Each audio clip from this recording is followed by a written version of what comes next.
The expensive wine in Nathan's glass sloshed dangerously as he gestured dramatically, recounting his latest triumph to our captivated family. The investors couldn't write the check fast enough, he boasted, his designer watch catching the light. $50 million, just like that. I took a small sip of my own wine, watching my mother beam at her stepson with undisguised pride. Dad was nodding along, thoroughly impressed by the young tech mogul he'd helped raise. Even my younger sister Emma was hanging on Nathan's every word. And it all started with Amanda's little idea, Nathan added, throwing me what he probably thought was a generous acknowledgement. Remember that conversation at Christmas 2 years ago? About personalized AI therapy? Who knew it would turn into something this big?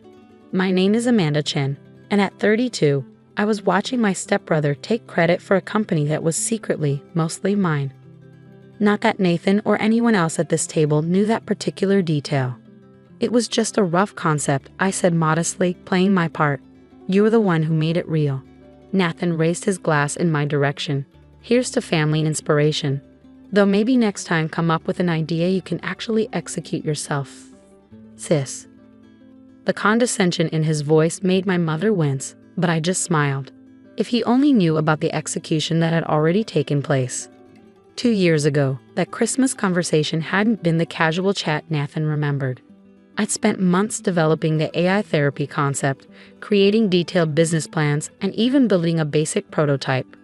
When I shared it with Nathan, I'd been looking for genuine feedback from someone I thought I could trust. Instead, 3 weeks later, he'd registered the company himself. Therapy was born, with Nathan Stewart as its founder and CEO. He even used the name I'd suggested. Did you really come up with the basic idea, Amanda? Emma asked, her eyes wide. That's so cool. Oh, it was nothing, I assured her, catching Nathan's sharp look. Just a vague concept. Nathan did all the real work. What Nathan didn't know was that while he'd been busy playing tech visionary, I'd been methodically acquiring control of his company through a complex network of shell corporations and investment vehicles. My phone buzzed quietly, a message from Marcus, my lawyer. Final paperwork filed. You now officially own 75.4% of Therapy through the holding companies. Congratulations. I excused myself to the bathroom, needing a moment to appreciate the irony of the situation. Nathan thought he was celebrating the biggest deal of his life, but he just unknowingly sold the majority of his company to me. The journey to this moment had started the day I discovered Nathan's betrayal. I'd been working late at my consulting job when a colleague sent me a link. Check out this hot new startup, right up your alley. There it was, my entire concept, down to the specific features I'd outlined, being presented by Nathan at a tech conference. He was using my slides, my research, even some of my code, all repackaged under his name. Most people would have confronted him immediately or sued for theft of intellectual property. But I knew better. Nathan had carefully covered his tracks, and our family dynamics made direct confrontation complicated. Mom had married Nathan's father when we were teenagers, and she'd spent years trying to blend our families seamlessly. So I chose a different path. While Nathan focused on being the charismatic face of Therapy, I worked quietly behind the scenes. My consulting job gave me connections to private equity firms and venture capitalists. I created a series of investment companies, each seemingly independent but all leading back to me. Every time Therapy needed funding, my shell companies were there, offering attractive terms. Nathan, ever confident in his own brilliance, never questioned why investors were so eager to buy in. He was too busy giving interviews and attending tech conferences to notice that each funding round diluted his ownership while strengthening mine. Everything okay in there? Mom called through the bathroom door, snapping me back to the present. Nathan's about to tell us about the expansion plans. Coming. I called back, checking my reflection in the mirror. The same soft-spoken, supportive stepsister Nathan had always underestimated looked back at me. I returned to the dining room just as Nathan was explaining his vision for the company's future. The acquiring company wants to take Therapy global, he announced. They're keeping me on as Chief Innovation Officer with a huge compensation package. That's wonderful, sweetheart, his father beamed. Always knew you had it in you. I caught Emma giving me a strange look. My younger sister had always been more perceptive than the rest of the family, "Did you work with AI in your consulting job, Amanda?" she asked innocently.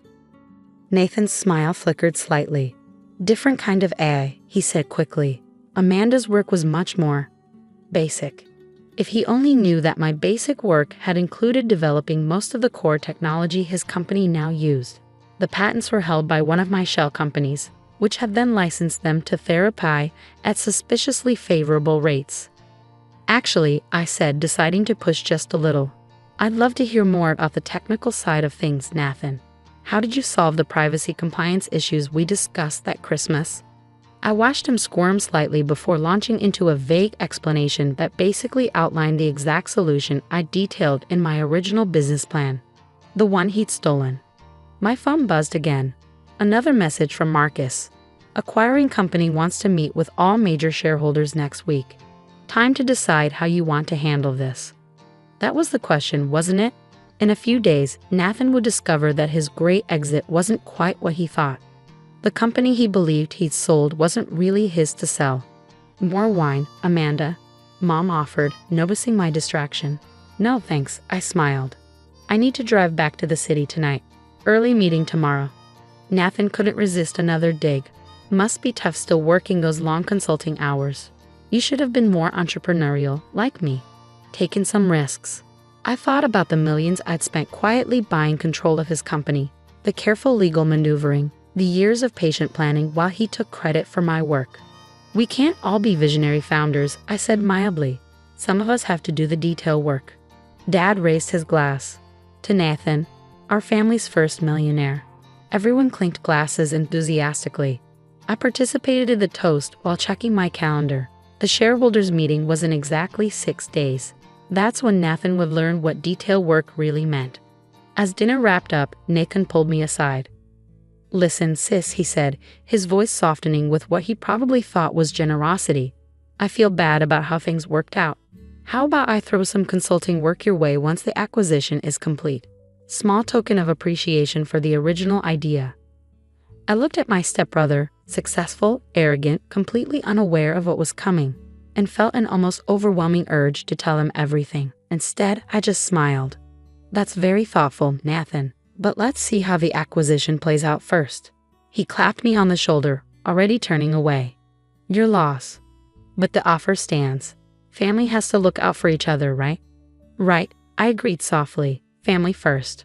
The conference room at Marcus's law firm felt too small for the tension it contained. I sat quietly at the end of the table, watching Nathan chat confidently with the acquiring company's executives. He hadn't even questioned my presence when I walked in, probably assumed I was there to take notes or provide administrative support. Before we proceed with final signatures, Marcus began, "We need to review the shareholder structure of Therapy." He started distributing folders to everyone present. "As you'll see, the ownership breakdown is somewhat different from what was initially presented." Nathan flipped open his folder casually, then froze. I watched the color drain from his face as he processed the information in front of him. "This must be a mistake," he said, his voice tight. "These numbers can't be right."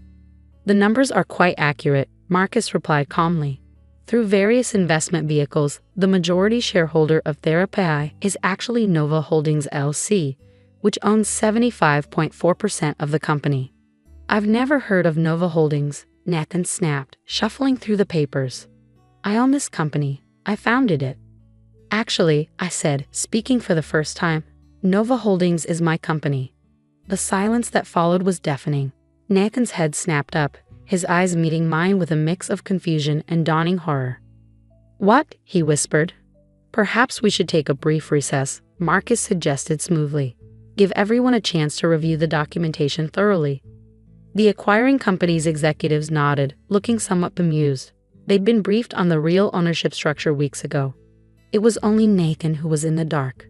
As soon as the door closed behind them, Nathan exploded. "What the hell is this, Amanda? Some kind of joke?" "No joke," I said calmly. "Every funding round, every investment, every major stock purchase over the past 2 years, they all trace back to companies I control." "You never bothered to look too closely at your investors, did you?" But that's impossible. You don't have that kind of money." I smiled. "My consulting work paid better than you thought." And it's amazing what you can do with good credit and better lawyers when you have a solid business plan. The original business plan, actually. The one you took from my laptop that Christmas. His face went from pale to red. You can't prove that. I don't need to, I replied, opening my own folder. The ownership structure is legal and documented. You've been running my company all this time, Nathan. You just didn't know it. He slumped in his chair, the reality of the situation finally hitting him. Why? He asked finally. Why not just confront me when I started the company? Would you have listened? Would anyone? I leaned forward. You saw an opportunity and took it, never thinking I'd be capable of doing anything about it. That was your mistake. Does the family know? Not yet. Though I imagine dinner conversations will be interesting once they do. Marcus returned then, the other executives filing in behind him. Shall we continue? He asked professionally. The next hour was excruciating for Nathan. Every page he had to sign reminded him that he wasn't the brilliant success story he thought he was. His 15% ownership stake was worth a few million, but nothing close to the fortune he'd been bragging about. One more thing, I said as the meeting wound down. About your position as Chief Innovation Officer with the acquiring company. Nathan's head snapped up, fear in his eyes. You can keep it, I said quietly. You're good at being the face of things, at driving growth. Just remember who you're really working for now. The acquiring company's CEO nodded. We assumed you'd want him to stay on, given the family connection. Nathan stared at me, trying to process this unexpected mercy.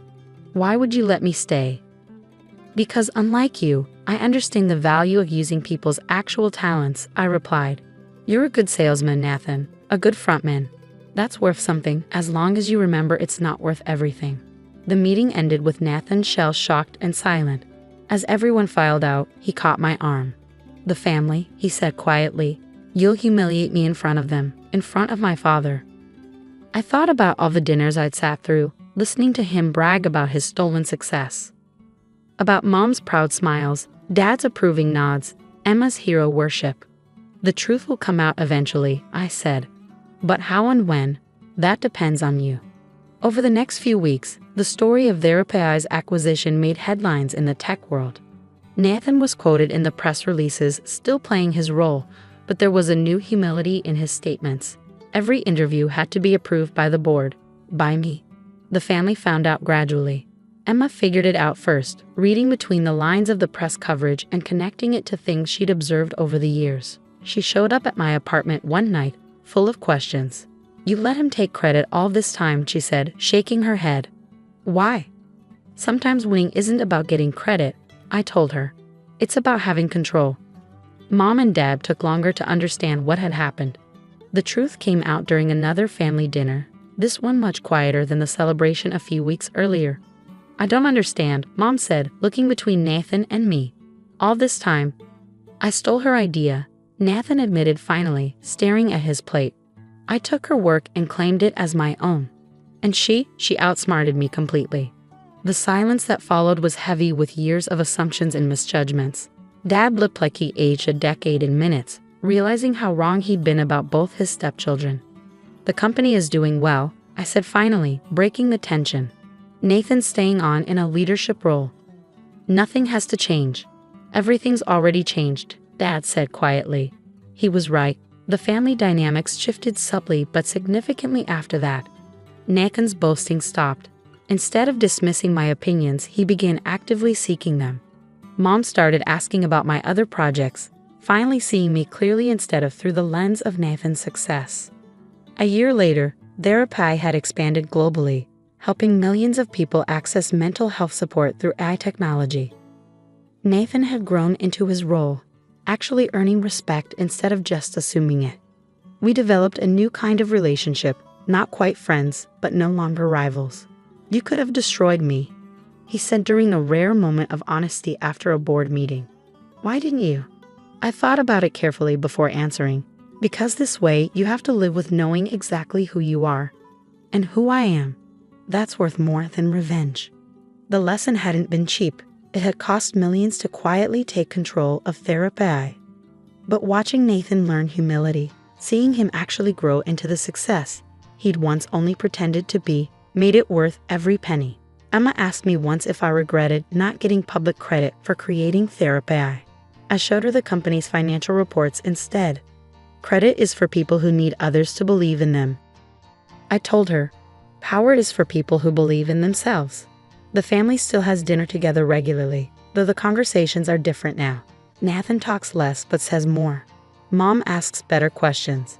Dad watches us both with new understanding. And I sit quietly, just as before. But now everyone knows that quiet doesn't mean powerless. Sometimes I catch Nathan looking at me during these dinners, still trying to figure out exactly how I did it. He'll never know all the details, the late nights planning, the careful financial maneuvers, the patience it took to let him think he was winning until the perfect moment. But he knows enough. Enough to understand that success isn't about who talks the loudest or claims credit the fastest. Sometimes it's about the quiet one at the end of the table, the one everyone underestimated, quietly building an empire while they were busy bragging about building a kingdom.